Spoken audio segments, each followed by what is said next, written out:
Dale Jr. without a contract with NBC in 2024. High Limit introduces a fan fest, and Chris Buescher feeling confident going into the season. All that and more next.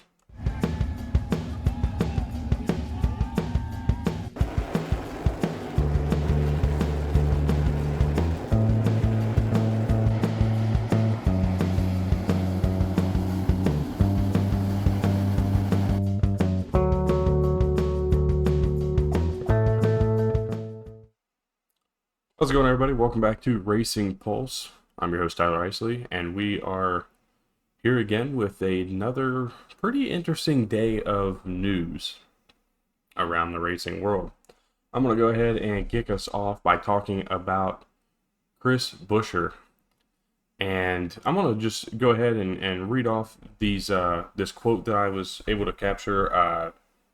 Most of these sources are motorsport.com, just so you know ahead of time. But for a later one, it will not be, and I'll explain where I got all that stuff from.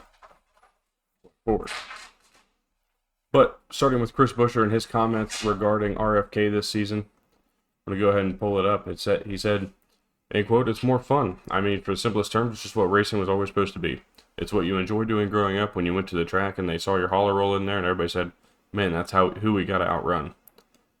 That was always the joy of it. So we're certainly as close to that feeling as I've been in a couple decades at this point." Now, he also, again, said along the lines that he just feels as though this team's got a chance wherever we go. And, you know, I tend to agree with him. I think that I like seeing the confidence. And, you know, just because they missed out on the Clash last weekend doesn't really mean that they're not going to be competitive everywhere else.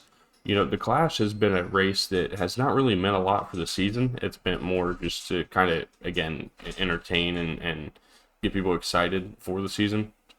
You know, we saw Justin Haley run really well, but Rick Ware Racing's run really well at the Clash as well because there's not really that big of a horsepower disadvantage. And we've seen Rick Ware Racing run extremely well there, but they've struggled everywhere else as the season goes on. I think that Chris Buescher is going to be okay. I think he's a contender in the Daytona 500 in a couple weeks, just over a week and a half away now. I think he's a contender there, and I just think that he's got the ability to be a true championship threat this year. I think that RFK found something at the end of last year. I think they're going to continue to see it this year. I think Brad Keselowski gets a chance to win a race, maybe more this season. It feels like RFK is kind of getting back to the old ways. The Daytona 500 is going to be interesting because they've got a third teammate with David Reagan running the 60 car. It's going to be, I think, really fun to watch this RFK team continue to improve this year and see if they can be the true championship contenders that I believe they're going to be and that I think everybody else truly believes they're going to be as well. This is a really solid team, and I'm looking forward to their season in 2023. I think there's a lot of reason to be excited if you're Chris Buescher. We'll go ahead and discuss High Limit, and they've introduced a couple different things and some unprecedented things, some things we really haven't seen before in sprint car racing. The biggest one is their Fan Fest that they're going to introduce to races in 2024. And what is that? What does that mean? Well, it's going to be about a 20 to 30 minute time period before opening ceremony, so directly after qualifying, where they're going to open up the pits for fans. The drivers are going to be able to go to their merch haulers and, you know, sign autographs, hang out with the fans. It's just another way to get the fans involved and get the fans closer to the drivers than ever. I think that dirt racing and, you know, in my experience, sprint car racing specifically, there's nowhere better to go to get that fan driver interaction than a World of Outlaws or a High Limit race. And I think that's going to continue this year. And I think this is a huge way to continue making that happen more and more. I really like this idea. I think it's extremely solid idea. And I think it's going to pay dividends to the sport. And again, back to these drivers, they can make a little more money off of their merch sales. And again, just get themselves out there a little more. On top of that, drivers are also going to have event playlists that will be played during high limit shows. So each event is going to be dedicated to one driver, and they're like their Spotify playlist, if I guess, or Apple playlist, whatever they use. And this is more so just one of those ways where you can kind of show off a driver's personality a little bit. So all the music you're going to hear for these races, at least in between events and when they fire up for heats, all of that music is going to be one specific driver's playlist each night. It's going to be different. It's going to rotate. I think that's a really, really cool idea as well. It gets a little variety. The World of Outlaws has the playlist that Johnny Gibson makes up, and it's a great playlist because I love classic rock, but not everybody loves that. So we're going to hear a little bit different, stuff going forward. I wanted to pull up a quote that I read the other day. Right here, this is Kendra Jacobs, Chief Marketing and Events Officer from High Limit Racing. This I pulled from the High Limit website.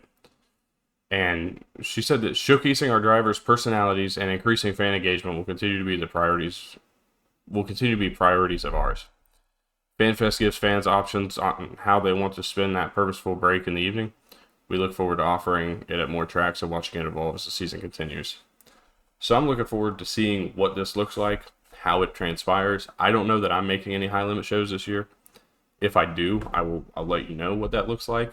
Personally, I got some friends that are going to be going over there, so we'll potentially talk about that a little bit. But the general idea of the FanFest and what High Limit's trying to do with bringing more money to the sport, I think it's all really, really good. And I again, just look forward to seeing what it is. You can't judge anything until you see it. So I think for right now, I'm going to reserve the fact that it's a really good thing for fans and drivers. It may extend time of the shows. It may give you that 30-minute break when you're watching the show, watching the race. That may be a little less than desirable. I know that I may not be a huge fan sitting at home and watching, like at East Bay, for example, when they race there next week. I may not be a huge fan of watching that. And having to sit there for 20 to 30 minutes waiting on the racing to continue. But sometimes we have to do that with track prep anyway, so maybe it's just a way to get the fans involved during that track prep time. I don't know. I'm not claiming to know. I'm just throwing some ideas out there that I think could potentially be what their goal is or what the idea behind it is. Lastly, today, I do want to talk about something that was extremely interesting that I caught up with on, I believe it was the Tennessean, their newspaper over there. And it was talking about Dale Jr. might not return to NBC. He stated on the Dale Jr. download that he doesn't currently have a contract with NBC for 2024. And I have another quote that I'm going to pull up here and read off for you. I'm almost positive that this was from the Dale Jr. download. I haven't had a chance to go back and listen to it yet, so I don't want to state that for sure, but I'm almost certain that that's where this came from. It says the contract was up at the end of last year. I'm currently working through what that looks like for me. I definitely love being in the broadcast booth and want to continue doing that. We've had some great conversations with all of NASCAR's TV partners. My home and my love is at NBC, and I'd love to be back with them, so we'll see where it goes. Now, he says all of NASCAR's partners. Now, remember that this year is the final year of NBC and Fox just being the only two. Remember, Amazon comes into play, Turner Sports, so we'll be back on TNT next year. There's a lot of different partners now in this game, and we'll have to see what that truly looks like, because again, I think this is a confidence play. I mean, this is a play like, hey, look, I know what I bring to your broadcast. I know what I bring to the table to NASCAR.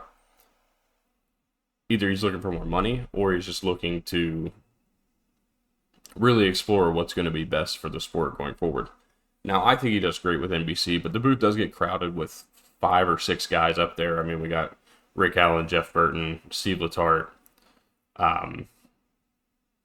as the main 4, but every once in a while you get a couple more. Dale Jarrett, Kyle Petty involved in that broadcast, and it can become a little crowded. Could Dale Jr. go over to TNT who knows? I know Dale Jarrett and Kyle Petty, that's where they were before TNT went away, with the new deal, or with the deal that brought NBC into the fold again. So what Dale Jr.'s role in broadcasting looks like, it's not a matter of whether he has one, because I think that there's no question about it that any broadcasting partner is going to be looking to get Dale Jr. involved in their broadcast. I don't think it's Fox. I think Fox actually has a really good booth this year from the clash alone. I think that Kevin Harvick brings that sense of professionalism, but also consistency, being there every week, where we're not, rotating back and forth through 5, 6, 7 different guys coming in, and or girls, with Danica coming in, and not getting that same consistency and that same chemistry, I guess, in the booth. Kevin Harvick and Clint Bowyer worked together at the track as teammates for multiple years. I mean, remember, they were at RCR together when Clint Bowyer first entered the series, and they were at Stewart-Haas together towards the end of Clint's career. And now they're in the booth together. I think that this already shows that level of chemistry, but it flowed really well in the broadcast. Clint was kind of a little more himself, a little more, I shouldn't say a little more himself, but he was a little more of a tamed down version of himself from what he was just a year ago. Last year was, I think, his worst year. I just don't think he was as solid as we've seen from him. But Kevin Harvick already showing great signs. He's the first driver analyst in the booth who's had experience in these cars outside of a couple test sessions, because we know that Clint Bowyer and Dale Jr. got some test sessions, when this car first came out. But this car's gone through a lot of changes since then. So for Kevin Harvick to know what's happening and have that feel from race scenarios, Clint Bowyer and Dale Jr., they did their tests over at Bowman Gray. They didn't do anything other than that. So I think that's already a huge step forward for the Fox broadcast booth. I don't see that changing. So the options then become TNT, aka Turner, because I guess it could be more than just TNT, or Amazon. And I would say the more likely of the two is probably on network television, but we do understand that we are losing out on that want for people to have cable. Cable is not really a thing that people care for or want or love.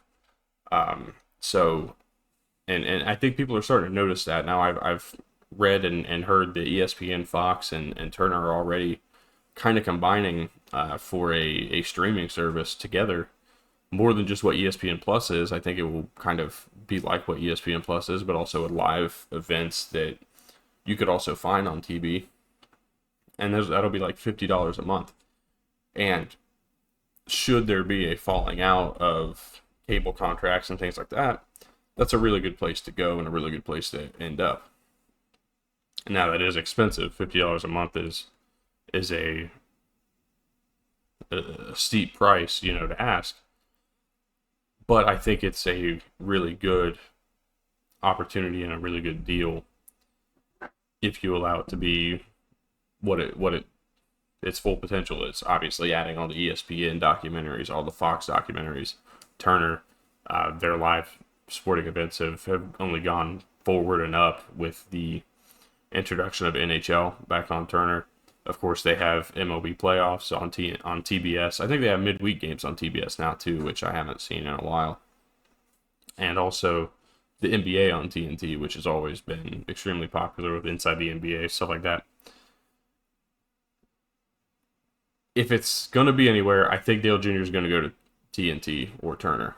I keep saying TNT because that's what we always saw when Turner was a part of it. They were always on TNT. That was the place for races.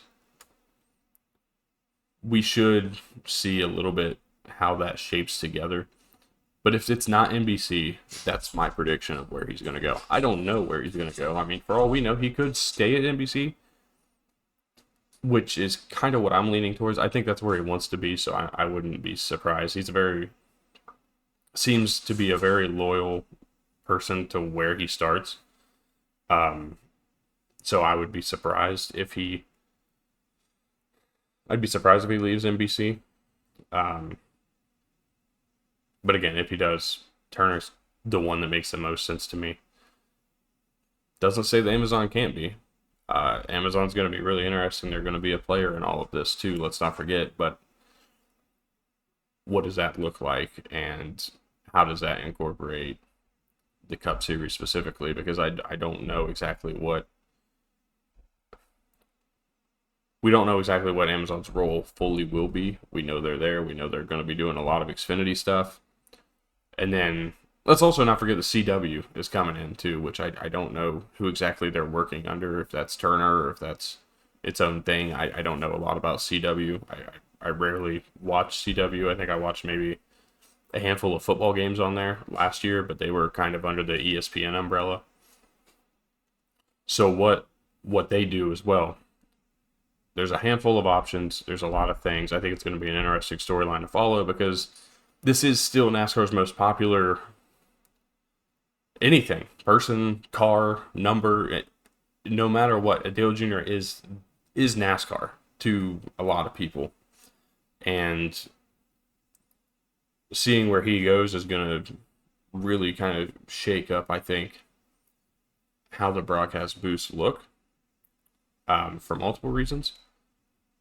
But also seeing where he goes will kind of show who he's most excited to work with, and I think who's also willing to pay. I don't think that that's not in the cards. I don't think that's part of it, but who knows? And we've seen him in a lot of other things too. Like, let's not just act like this works for just NASCAR, because NBC's utilized him, I believe, in the Super Bowl a couple years ago, last year maybe, a couple years ago. Whenever, I think it was the Bengals Rams Super Bowl.